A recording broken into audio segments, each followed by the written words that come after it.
a kí yín káàbọ̀ sí ètò yín ètò wa JEKI BIBELI SORO, ètò tí ìjọ Kristi l'Ondo àti ìjọ Kristi níbi gbogbo tí wọ́n ń ṣe olùgbọ̀wọ́ rẹ̀. Orúkọ tèmi ni Fasonu Victor Ajihinrere Kristi. Kí a tó tẹ̀síwájú, ẹ jẹ́ ká gbàdúrà. Ọlọ́run mímọ́, a gbé yín ga torí pé ẹ̀yin ni Ọlọ́run wa. A ṣe yín lọ́ba àwọn ọba torí pé ẹ̀yin la lágbára. A dúpẹ́ fún oore ọ̀fẹ́ aláìlẹ́gbẹ́ àti ìbùkún yín lórí ayé wa lónìí àti lọ́jọ́ gbogbo. A dúpẹ́ torí pé ẹ̀yin lẹ ń tọ́jú wa. Ọpẹ́ ló yẹ yín, ìyìn ló yẹ yín, ògo ló yẹ yín. Ọlọ́run wa, ìjọ ẹ gbọ́ ọpẹ́, bẹ́ẹ̀ ni kẹ́ ẹ gba ẹ̀yìn wa. Ẹ bá wa sọ̀rọ̀ yín lónìí, bẹ́ẹ̀ ni kẹ́ jẹ́ kí ìfẹ́ yín ó yé wa, kí ẹ sì gbàkóso gbogbo. Ní orúkọ Jésù Kristi Olúwa wa, àmín. Lẹ́ẹ̀kan sí, a fi ọpẹ́, ìyìn, ògo, ọlá àtagbára fún Ọlọ́run ẹlẹ́dàá wa fún oore ọ̀fẹ́ aláìlẹ́gbẹ́ àti ìbùkún rẹ̀ lórí ayé wa lónìí. Ọlọ́run wa, ẹ ṣé o, a gbé yín ga nítorí pé ẹ̀yin la lágbára. Gẹ́gẹ́ bí a ti mọ̀ pé à ń kọ́ ẹ̀kọ́ kan lọ nípa Kristi àti ìjọ rẹ̀, a sì kọ́ ẹ̀kọ́ kan ní ọ̀sẹ̀ tó kọjá lọ lórí kókó ẹ̀kọ́ tá à ń pè ní àpèjúwe ìjọ nínú Bíbélì. Apá ìkíní òun la kọ́ ní ọ̀sẹ̀ tó kọjá lọ. A ò parí ẹ̀kọ́ náà. Lónìí a fẹ́ parí ẹ̀kọ́ náà tí í ṣe àpèjúwe ìjọ nínú Bíbélì, apá kejì. Àpèjúwe ìjọ nínú Bíbélì, apá kejì. Kó tó di pé a bọ́ sí apá ìkejì tó kù, ká kọ́kọ́ ṣàlàyé díẹ̀ nínú ohun tá a gbéyẹ̀wò ní ọ̀sẹ̀ tó kọjá lọ nípa àpèjúwe ìjọ nínú Bíbélì, apá kìíní. A sọ̀rọ̀ pé kí ni àwọn èdè mìíràn tí a fi pe ìjọ nínú Bíbélì. Àkọ́kọ́, gẹ́gẹ́ bí ohun tá a sọ ní ọ̀sẹ̀ tó kọjá lọ, a sọ pé a pe ìjọ ní àwọn ẹni tí a pè láti inú òkùnkùn bọ́ sínú ìmọ́lẹ̀ Jésù Kristi nípa ìyìnrere Kristi. Àpèjúwe àkọ́kọ́ èyí tí a fi ìjọ wé nìyí nínú Bíbélì. A dẹ̀ sọ èdè Gíríkì tí a pè ìjọ. A sọ pé èdè náà jẹ́ ecclesia, èdè àkọ́kọ́ nìyẹn. A dẹ̀ pè èdè kejì ní kuriakus. Ecclesia ni àwọn ẹni tí a pè láti inú òkùnkùn bọ́ sínú ìmọ́lẹ̀ nípasẹ̀ ìyìnrere Jésù Kristi Olúwa wa. Kuriakus, èdè Gíríkì tá a tún fi pè ìjọ, òun ni àwọn tá a pè tó jẹ́ ti Olúwa, àwọn tó jẹ́ ti Jésù Kristi. Àpèjúwe àkọ́kọ́ tí a fi ìjọ wé nínú Bíbélì nìyí, gẹ́gẹ́ bí a ti sọ ní ọ̀sẹ̀ tó kọjá lọ. Èkejì nínú rẹ̀, a sọ pé àpèjúwe kejì ó ní a sọ pé ìjọ ó jẹ́ ìjọba Ọlọ́run, tàbí ìjọba Ọlọ́run ó jẹ́ ìjọ. A ti fi ẹsẹ̀ wa múlẹ̀ ní ọ̀sẹ̀ tó kọjá lọ pé èdè tí a ń pè ní ìjọ àti ìjọba Ọlọ́run nǹkan kan náà ni, nǹkan kan náà ló túmọ̀ sí. Ìjọba Ọlọ́run òun ni Jésù Kristi ló jẹ́ orí fún lọ́wọ́lọ́wọ́ báyìí. Èyí tá a rí nínú ìwé Tímótì kínní orí 4 ẹsẹ̀ 15 15. A dẹ̀ sọ pé ìjọba kò lè dúró láì ní ohun mẹ́rin. A sọ̀rọ̀ nípa ọba, a sọ̀rọ̀ nípa agbègbè, a sọ̀rọ̀ nípa àwọn ọmọ ìlú, a dẹ̀ sọ̀rọ̀ nípa òfin. Òfin tí Jésù Kristi fi ń darí ìjọba rẹ̀, tí í ṣe ìjọ rẹ̀, ní òfin májẹ̀mú titun. Májẹ̀mú titun òun ní òfin àti ẹ̀kọ́ tí a fi ń darí ìjọba náà. Àwọn tó jẹ́ ẹ̀yà nínú rẹ̀ ni à ń pè ní àwọn Kírísítẹ́nì ní gbogbo àgbáyé. Territory tá a pè ní agbègbè ní gbogbo nílé ayé tí gbogbo àwọn èèyàn tó bá gba Kristi gbọ́ tí wọ́n sì dúró nínú ẹ̀kọ́ rẹ̀, agbègbè nìyẹn. Ìkẹrin òun ni ọba.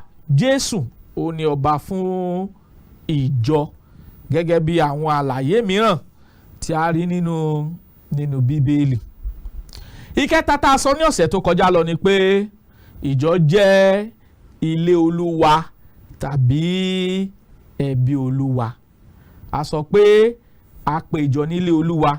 Èyí tá a rí nínú ìwé Éfésù orí 1 ẹsẹ̀ 19 àti ìwé Tímótì kìíní orí 3 ẹsẹ̀ 14 sí 15 tí a ti kà sí wa létí ní ọ̀sẹ̀ tó kọjá lọ. A dẹ̀ sọ pé Ọlọ́run òun ni bàbá wa nínú ẹbí náà. A dẹ̀ sọ pé àwọn Kírísítẹ́nì wọ́n jẹ́ ọmọ Ọlọ́run. A dẹ̀ sọ fún wa pé gbogbo wa lọ́lọ́run fẹ́ kó dá ọmọ nípa kí a tún wa bí sínú ẹbí náà tí ń ṣe ẹbí Ọlọ́run tí a pè ní ìjọ, kí a sì gbà wá sínú ẹbí náà.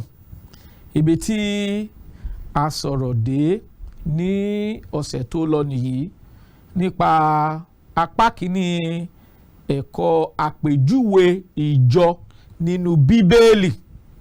A ti sọ pé àpèjúwe àkọ́kọ́ àpèjọ ní àwọn ẹni tí a pè jáde láti inú òkùnkùn bọ́ sínú ìmọ́lẹ̀. Èkejì a sọ pé ìjọ jẹ́ ìjọba Ọlọ́run tàbí ìjọba Kristi tàbí ìjọba ọ̀run. Ìkẹta a dẹ̀ sọ pé ìjọ jẹ́ ilé tàbí ẹbí Ọlọ́run. Ní ìtẹ̀síwájú lónìí a fẹ́ wo àpèjúwe ìjọ nínú Bíbélì apá kejì.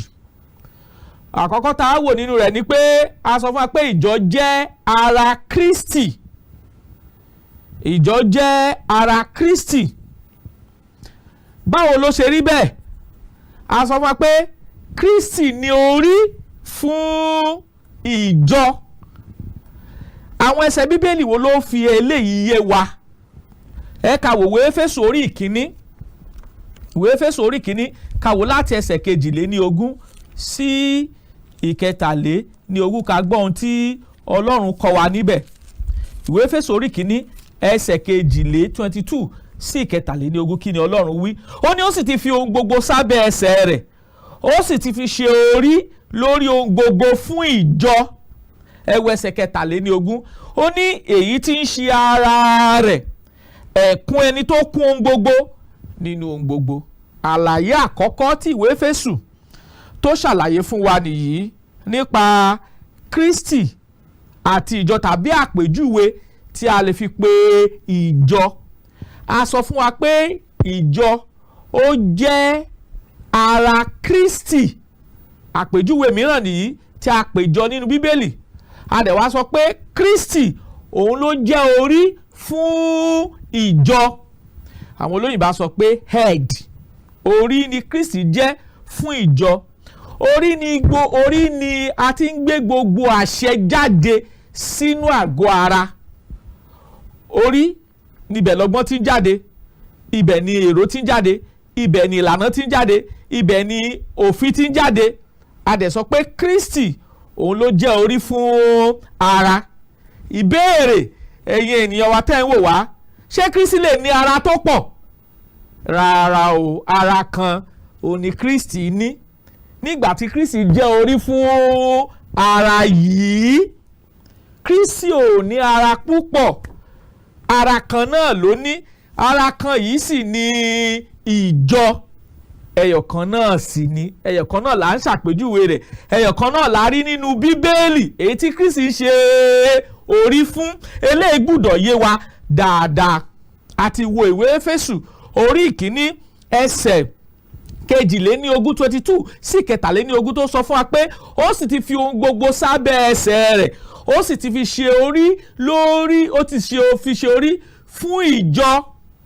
A fi Kristi ṣe orí fún ìjọ èyí tí ń ṣe ara rẹ̀, ẹ̀kún ẹni tó kún ohun gbogbo nínú ohun gbogbo. Eléyìí gbọ́dọ̀ yé wa. Ìwé Éfésù orí kìíní ẹsẹ̀ 22 sí 23 ló kọ́ wa bẹ́ẹ̀.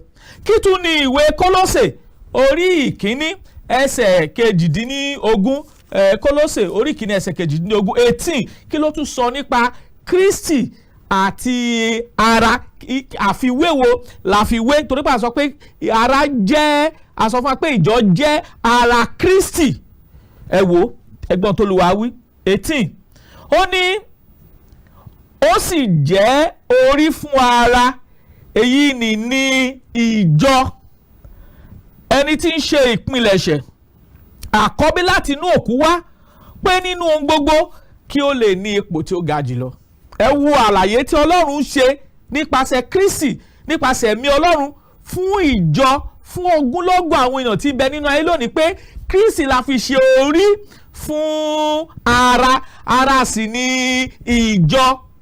Ara tí Kristi ń ṣorí fún gẹ́gẹ́ bí àkọsílẹ̀ Bíbélì ẹyọ kan ni, kò pé méjì, bẹ́ẹ̀ ni kò pé mẹ́ta. Ilé gbọ́dọ̀ yé wa.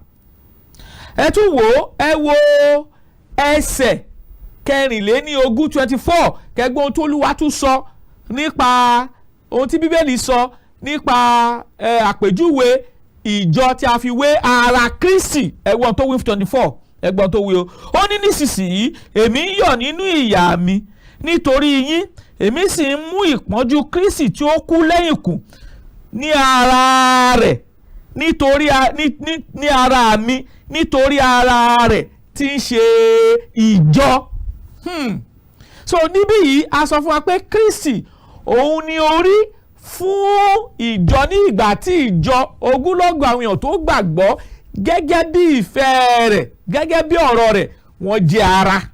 Ilé gbọ́dọ̀ yé wa. Ara kan dẹ̀ ni Jésù Kristi ṣe kí ni? Ara kan ló ní. Ẹ ká tún fẹsẹ̀ wa múlẹ̀ sí ìwé Éfésù orí 5 nígbà tá a kíyèsí ẹsẹ̀ 23 àti ẹsẹ̀ 24. Kí ni Olúwa wí? Kí ni Bíbélì wí? Ẹgbọ́n tó Olúwa wí o. Ó ní nítorí ọkọ ní í ṣe orí aya gẹ́gẹ́ bí Kristi ti jẹ́ orí ìjọ ènìyàn rẹ̀, òun sì ni olùgbàlà ara. Nítorí náà gẹ́gẹ́ bí ìjọ ti ń tẹríba fún Kristi, bẹ́ẹ̀ sì ni àwọn aya kí ó máa ṣe sí ọkọ wọn ní ohun gbogbo. Ẹsẹ̀ Bíbélì fi ẹsẹ̀ wa múlẹ̀ pé Kristi òun ní í ṣe orí nígbà tí ara jẹ́ ìjọ. Àpèjúwe mìíràn a pè ìjọ ní ara Kristi. Kristi jẹ́ orí, àwa sì jẹ́ àwọn tó gba Ọlọ́run gbọ́, àwọn Kírísítẹ́nì olóòótọ́ tó dúró nínú ìlànà Bíbélì àti ìfẹ́ Ọlọ́run, wọ́n jẹ́ ara fún Kristi. Ara mélòó ni Kristi ní? Ẹyọ kan tí ń ṣe ìjọ kan. Bíbélì wo ló sọ bẹ́ẹ̀? Ìwé Éfésù orí 4 ẹsẹ̀ 4 ẹgbọ́n tó Olúwa wí. Ó ní ara kan ní ń bẹ àti ẹ̀mí kan, àní bí a ti pè yín sínú ìrètí kan ti ìpè yín. Ara kan ni Kristi ní tí ń ṣe ìjọ kan. Ilé gbọ́dọ̀ yé wa. À ń wo àpèjúwe ìjọ nínú Bíbélì.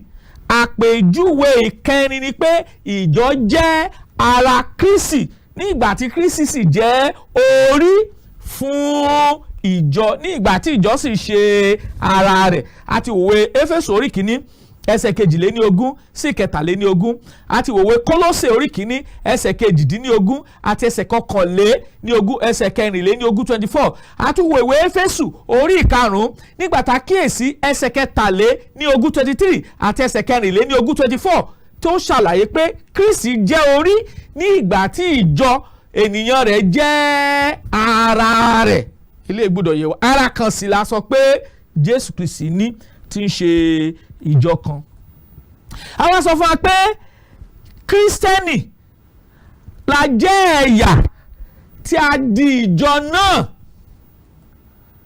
Kírísítẹ́nì la gbogbo wa lápapọ̀ níbi gbogbo, a jẹ́ ẹ̀yà nínú ìjọ kan náà tàrí nínú Bíbélì. Kí ni Bíbélì kọ́ wa? Ìwé Róòmù orí 12 nígbà tá a kíyèsí ẹsẹ̀ 5. Kí ni Bíbélì wí nípa ọ̀rọ̀ tí a sọ? Róòmù orí 12 ẹsẹ̀ 5. Kí l'Olúwa wí? Ẹ gbọ́ o. Ó ní bẹ́ẹ̀ ni àwa tí a jẹ́ púpọ̀, a jẹ́ ara kan nínú Kristi àti olúkúlùkù ẹ̀yà ara ọmọnìkejì rẹ̀. Ẹ̀yà a pè ọ̀rọ̀ olóyìnbó pè ọ̀rọ̀ yẹn ní members. Ẹ̀yà ara, members of the body. Kírísítẹ́nì tá a gba Ọlọ́run gbọ́ ní gbogbo ìpínlẹ̀ ayé, a jẹ́ ẹ̀yà nínú ara kan yìí. Èyí tá a rí nínú Bíbélì tá a sọ fún wa pé ìjọ jẹ́ ara Kristi. Ẹ má ṣe jẹ́ ká gbàgbé, à ń wo àpèjúwe ìjọ nínú Bíbélì. A dẹ̀ ti wo àpèjúwe ohun mẹ́rin báyìí. A sọ pé ìjọ jẹ́ àwọn ẹni tí a pè jáde láti inú òkùnkùn bọ́ sínú ìmọ́lẹ̀ nípa ìrere Jésù Kristi. A sọ fún wa pé ìjọ jẹ́ ìjọba Kristi níbi tí Kristi ti ń ṣe orí. A sọ fún wa pé ìjọ jẹ́ ilé tàbí ẹbí Ọlọ́run. A dẹ̀ sọ fún wa pé ìjọ jẹ́ ara Kristi. Kristi ni orí, gbogbo àwa tá a jẹ́ ẹ̀yà nínú ìjọ, a jẹ́ kírísítẹ́nì, a jẹ́ ẹ̀yà nínú ìjọ náà. ọ̀rọ̀ ìkan náà la rí nínú ìwé Kọ́ríńtì kìíní orí 12 nígbà tá a kíyèsí ẹsẹ̀ 20. ẹ̀yà ara kọ̀ọ̀kan ló ṣe pàtàkì fún ìdàgbàsókè àti ṣíṣiṣẹ́ àgọ́ ara. tẹ́ bá wo ara tó kù yàtọ̀ sí orí, a rí ọwọ́, a rí àyà, a rí ẹsẹ̀, a rí gbogbo rẹ̀. gbogbo àwọn ẹ̀yà ara yìí ló ń ṣiṣẹ́ lọ́tọ̀ọ̀tọ̀ ṣùgbọ́n nínú ara kan òun ni wọ́n ti ń ṣiṣẹ́. eléyìí gbọ́dọ̀ yé wa. gbogbo ẹ̀yà ara tá a rí yìí ẹ̀yà ọ̀tọ̀ọ̀tọ̀ ni ohun tápá ntọ́wọ́ ń ṣe ọ̀tọ̀, ohun tí ẹsẹ̀ ń ṣe ọ̀tọ̀, ohun tí ikùn ń ṣe ọ̀tọ̀, ohun tí àtẹ́lẹsẹ̀ ń ṣe ọ̀tọ̀, ṣùgbọ́n níbo ló wà? ó wà nínú ẹ̀yà ara kan. eléyìí gbọ́dọ̀ yé wa nípa àlàyé tí àpèjúwe èyí tí Ọlọ́run gbé kalẹ̀ nínú Bíbélì nípa ìjọ. eléyìí gbọ́dọ̀ yé wa. so yẹn kọ́ wa pé ìṣọ̀kan bí a ti rí nínú ara kan bẹ́ẹ̀ náà ló rí nínú Kristi àti ìjọ rẹ̀. ìjọ rẹ̀ tí ń ṣe ara kò pín yẹ́lẹyẹ̀lẹ, kò pín yẹ́lẹyẹ̀lẹ gẹ́gẹ́ bí àkọsílẹ̀ Bíbélì. ayé àti ẹ̀ṣẹ̀ àti ìfẹ́kùfẹ́ ayé àti ìrònú àti ète Sátánì òun ló pín yẹ́lẹyẹ̀lẹ lónìí. Ọlọ́run ń pè wá pé kí a jọ nínú ọlá ńlá, ó fi ọlá ńlá rẹ̀ bẹ̀ wá, ó sì ń bẹ̀ wá pẹ̀lú oore ọ̀fẹ́ rẹ̀ pé kí a padà sí orísun wa tí ń ṣe ọ̀rọ̀ Ọlọ́run. ìjọ kan òun ni Jésù Kristi Olúwa wa gbé kalẹ̀. Kristi ní orí, nígbà tí gbogbo ẹ̀yà ara yòókù tí ara yòókù jẹ́ ara tí ó ń ṣe ìjọ rẹ̀. ilé gbọ́dọ̀ yé wa dáadáa. báwo la ṣe lè wọnú ara yìí? nígbà tá a ti ṣàlàyé fún wa pé ara kan òun ni Jésù Kristi Olúwa wa gbé kalẹ̀, báwo la ṣe lè jẹ́ ẹ̀yà nínú ara yìí? báwo la ṣe lè wọnú ara yìí? kí ni Bíbélì kọ́ wa o? ìwé Kọ́ríńtì kìíní orí 12 ẹsẹ̀ 13 ó ní nípa ẹ̀mí kan la fi baptisi olúkúlùkù ènìyàn sínú ara kan, ìbáà ṣe Júù, ìbáà ṣe Hélénì, ìbáà ṣe ẹrú tàbí òmìnira, a sì ń gbogbo amú nínú ẹ̀mí kan. báwo la ṣe lè wọnú ara yìí? nípa ìgbésẹ̀ 5 tí Ọlọ́run gbé kalẹ̀ fún ìran ènìyàn láti gbé. ìwọ tó ń wò mí tàbí tí ẹ̀ ń tẹ́tí sí wa ní àkókò yìí, ǹjẹ́ ẹ ti jẹ́ ẹ̀yà nínú ara kan èyí tí a sọ pé Jésù Kristi jẹ́ orí fún, nígbà tí ara tó kù jẹ́ ìjọ rẹ̀? ṣá ti jẹ́ ẹ̀yà nínú rẹ̀? kí la lè ṣe láti jẹ́ ẹ̀yà nínú rẹ̀? a gbọ́dọ̀ gbọ́ ọ̀rọ̀ Ọlọ́run. ìwé Róòmù orí 10 nígbà tá a kíyèsí ẹsẹ̀ 17 ó ní ǹjẹ́ nípa gbígbọ́ ni ìgbàgbọ́ ti ń wá àti nípa gbígbọ́ ọ̀rọ̀ Ọlọ́run. a gbọ́dọ̀ gbàgbọ́. ìwé Hébérù orí 11 ẹsẹ̀ 6 bẹ́ẹ̀ ni láìsí ìgbàgbọ́ kò ṣeé ṣe láti wọ Ọlọ́run, nítorí ẹnikẹ́ni tó bá máa gbàgbọ́ láti gbàgbọ́ pé ó ń bẹ àti wípé ó ní olùṣẹ̀san fún ẹni tó bá fi ara balẹ̀ wá. a ní láti ronúkúwàdà. bẹ́ẹ̀ni kọ́ wa nínú ìwé Pétérù kejì orí 3 ẹsẹ̀ 9 Olúwa kò fìlérí rẹ̀ jáfara gẹ́gẹ́ bí àwọn olùrànmọ́ ti ń fa ìjáfara, ṣùgbọ́n mú sùúrù fún tí kò fẹ́ kẹ́nikẹ́ni ó ṣègbé, bí kò ṣe kó wá sí ìrònúkúwàdà. aláti fẹnu ara wa jẹ́wọ́ ìgbàgbọ́ pé Jésù Kristi ọmọ Ọlọ́run ní í ṣe. ìwé Mátì orí 10 ẹsẹ̀ 32 sí 33 ó ní ẹnikẹ́ni tó bá jẹ́wọ́ níwájú ènìyàn o lèmi yóò jẹ́wọ́ níwájú bàbá mi tí ń bẹ lọ́run, ẹnikẹ́ni tó bá sẹ́ mi níwájú ènìyàn o lèmi yóò sẹ́ níwájú bàbá mi tí ń bẹ lọ́run.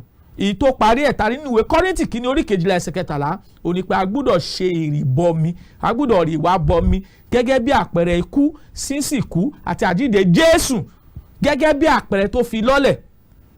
a gbọ́dọ̀ rí ìwà bomi gẹ́gẹ́ bí ohun tá a rí nínú ìwé Kọ́ríńtì kìíní orí 12 ẹsẹ̀ 13 pé nípa ẹ̀mí kan la fi baptisi olúkúlùkù ènìyàn sínú ara kan, ìbáà ṣe Júù, ìbáà ṣe Hélénì, ìbáà ṣe ẹrú tàbí òmìnira, a sì mú wa mú nínú ẹ̀mí kan. àlàyé bá a ṣe lè wọnú ìjọba Kristi, bá a ṣe lè wọnú ìjọ Kristi tí Kristi jẹ́ orí, nígbà tí ẹ̀yà ara yòókù jẹ́ ara rẹ̀ tí ń ṣe ẹyọ kan. eléyìí gbọ́dọ̀ yé wa, ó gbọ́dọ̀ yé wa dáadáa. àpèjúwe mìíràn tá a tún fi ìjọ wé, tá a fi pe ìjọ nínú Bíbélì, ó ní pé ìjọ ó jẹ́ tẹ́ḿpìlì Ọlọ́run. ìjọ jẹ́ tẹ́ḿpìlì Ọlọ́run. àpèjúwe mìíràn, àpèjúwe 5 tá a fi ìjọ wé nínú Bíbélì nìyí. àpèjọ ní tẹ́ḿpìlì Ọlọ́run. a rí pé lábẹ́ májẹ̀mú láéláé Ọlọ́run gbé tẹ́ḿpìlì ilé kíkọ́ kalẹ̀ fún àwọn ènìyàn Ọlọ́run ká máa fi jọ́sìn sí òun níbẹ̀.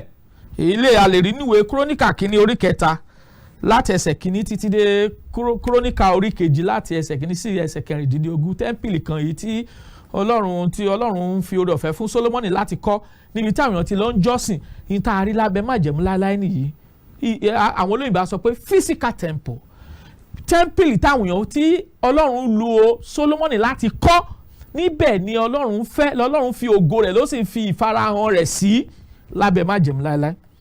Ṣùgbọ́n ní ìgbà tá a dé májẹ̀mú titun, àkíyèsí ni pé tẹ́ḿpìlì náà sọ fún wa pé tẹ̀mí ni, it is a spiritual building, kì í ṣe tara mọ́, kì í ṣe tá a lè fojú, kì í ṣe tá a fọwọ́ kọ́. Tẹ́ḿpìlì náà tí í ṣe tẹ̀mí, òun ni àwọn ènìyàn tí wọ́n ṣetán láti jẹ́ ènìyàn Ọlọ́run nípa ìgbésẹ̀ 5 tí a ti kà ṣáájú kó tó di pé adé kókó yìí. Kí ni ìwé Kọ́ríńtì kínní orí 3 ẹsẹ̀ 9 kọ́ wa? Kọ́ríńtì kínní orí 3 ẹsẹ̀ 9 kí ló kọ́ wa? Ẹgbọ́n tó Olúwa sọ, Kọ́ríńtì kínní orí 3 ẹsẹ̀ 9. Nítorí alábàáṣiṣẹ́pọ̀ pẹ̀lú Ọlọ́run ni àwa, ọgbà Ọlọ́run nìyín, ilé Ọlọ́run nìyín. Ẹ wo àlàyé tẹ́ḿpìlì ìjọ àtúnfiwé tẹ́ḿpìlì Ọlọ́run. Ẹ má ṣe jẹ́ ká gbàgbé lábẹ́ májẹ̀mú láéláé tẹ́ḿpìlì ilé kíkọ́ ni tọ́lọ́run ń darapọ̀ mọ́ wọn tó sì ń fi ìfarahàn rẹ̀ níbẹ̀. Ṣùgbọ́n lábẹ́ májẹ̀mú titun Ọlọ́run sọ pé rárá o, àwọn ènìyàn tó ṣe tán láti fìrahàn fún Ọlọ́run á sì máa gbé inú wọn, á sì sọ ọkàn wọn dá tẹ́ḿpìlì Ọlọ́run. Ìtarí ta pé ìjọ ènìyàn ní ilé tẹ́ḿpìlì Ọlọ́run, ta pè wọ́n ní ilé Ọlọ́run. Eléyìí gbọ́dọ̀ yé wa àwa tí a wà nílé. A sọ fún wa pé òkúta iyebíye ni wá, a kọ́ wa lórí òkúta iyebíye. A kọ́ wa lórí òkúta iyebíye. Pétérù kínní orí 2 nígbà tá a kíyèsí ẹsẹ̀ 5 kí ni Bíbélì kọ́ wa níbẹ̀. Pétérù kínní orí 2 nígbà tá a kíyèsí ẹsẹ̀ 5 kí l'Olúwa wí. Orí 2 ẹsẹ̀ 5. Ẹgbọ́n tó Olúwa wí o, ẹgbọ́n tí Bíbélì sọ. Ó ní ẹ̀yin pẹ̀lú bí òkúta ààyè ni a kọ́ yín ní ilé ẹ̀mí, àlùfáà mímọ́ láti máa rú ẹbọ ẹ̀mí tí ń ṣe ìtẹ́wọ́gbà lọ́dọ̀ Ọlọ́run nípasẹ̀ Jésù Kristi. Àwọn tó bá gba Ọlọ́run gbọ́ tó ti gbé ìgbésẹ̀ 5 tí a kà síwájú, àwọn wọ̀nyí la kọ́ gẹ́gẹ́ bí ilé ẹ̀mí, spiritual house, gẹ́gẹ́ bí àlàyé tí a gbé kalẹ̀ nínú ọ̀rọ̀ Ọlọ́run. Ìjọ jẹ́ tẹ́ḿpìlì Ọlọ́run, God's temple. The church is God's temple. Ìjọ jẹ́ tẹ́ḿpìlì Ọlọ́run. Àpèjúwe ìkẹfà tí a rí nípa ìjọ nínú Bíbélì tí ṣe májẹ̀mú titun yìí. A sì kọ́ wa lórí ìpìlẹ̀ àwọn àpọ́sítélì àtàwọn wòlíì tí Jésù Kristi pàtàkì fúnra rẹ̀ jẹ́ igun ilé. Àwọn tó bá gba Ọlọ́run gbọ́, a kọ́ wọn gẹ́gẹ́ bí ẹni pé à ń kọ́lé.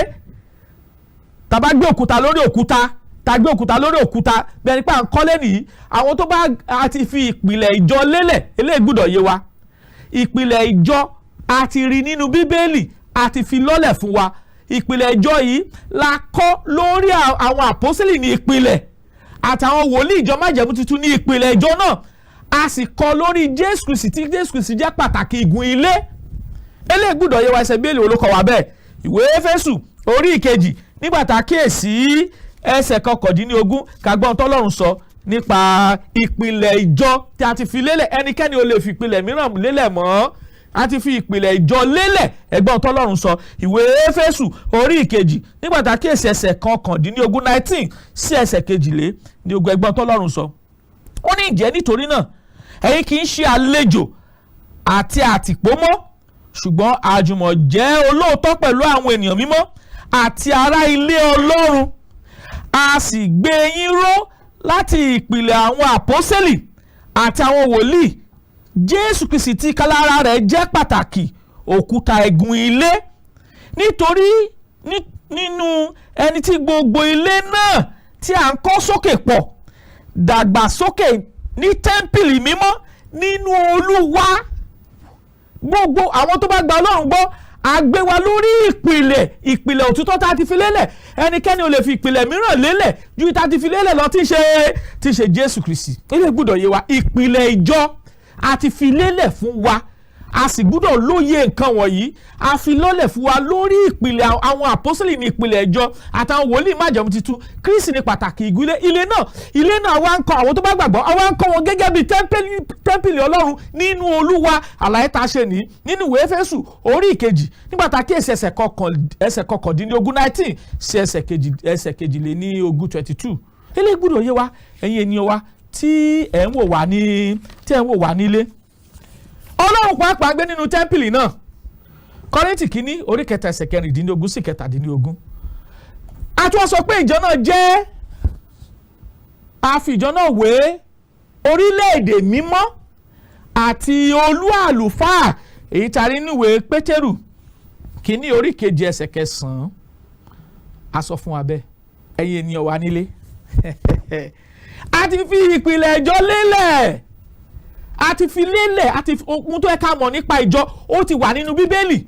Ọlọ́run fẹ́nikẹ́ni lórí ọ̀fẹ́ láti gbé ohun mìíràn kalẹ̀ yàtọ̀ sí ìtarí nínú Bíbélì. Ìdí ẹ̀ tá fi mú àwọn àpèjúwe ìjọ wá nìyí nínú Bíbélì, tarí nínú Bíbélì ọ̀rọ̀ Ọlọ́run. Ìjọ jẹ́ orílẹ̀-èdè mímọ́ àti olú àlùfáà fún Ọlọ́run. Pétérù kínní orí 2 ẹsẹ̀ 9 ló sọ bẹ́ẹ̀. Ẹ̀yin ènìyàn wa nílé, ìfẹ́ Ọlọ́run yóò yẹ kó yé wa. Àwa lẹni tí a yàn, Kírísítẹ́nì làwọn ẹni tí a yàn sínú ìjọ kan ṣo tí Jésù Kristi ló gbé kalẹ̀. Ẹ gbọ́dọ̀ yẹ kẹ́ ẹ jẹ́ ìyá nínú ìjọ náà tí í ṣe ìjọ Kristi ló gbé ìjọ rẹ̀ kalẹ̀, kì í ṣe èmi, kì í ṣe yín, kì í ṣe ẹ̀yin, kì í ṣe ẹnikẹ́ni, kì í ṣe pásọ̀ kan, kì í ṣe orílẹ̀-èdè kan. Kristi ti gbé ìjọ rẹ̀ kalẹ̀, tiwa ni pé káwa náà ó jẹ́ ìyá nínú rẹ̀, ká sì máa tẹ̀síwájú, ká sì máa mọ̀lé ìpìlẹ̀ tí a ti fi lọ́lẹ̀ fún wa nínú ọ̀rọ̀ Ọlọ́run. Àdúrà wa sí Ọlọ́run ni pé Ọlọ́run yóò ràn wá lọ́wọ́, Ọlọ́run yóò kọ́ wa mọ̀ ọ́ ṣe, yóò sì fìfẹ́ rẹ̀ yé wa síwájú sí lórúkọ Jésù Kristi Olúwa wa. Tí ẹ bá fẹ́ pè tàbí tẹ ní ẹ̀bẹ̀ àdúrà lórí ẹ̀kọ́ tí ẹ ti gbọ́, àwọn nọ́mbà tẹ ó pè wá sí nìyí 080 57 444 902 tàbí 080 65 71 7023. Àtúntún nọ́mbà náà pè fún wa 080 57 444 902 tàbí 080 65 71 7023. Àdúrà wa sí Ọlọ́run ni pé àlàáfíà Ọlọ́run, ìwàláàyè rẹ̀ àti ìbùkún rẹ̀ kò ní fi wá sílẹ̀ lórúkọ Jésù Kristi Olúwa wa. Àmín.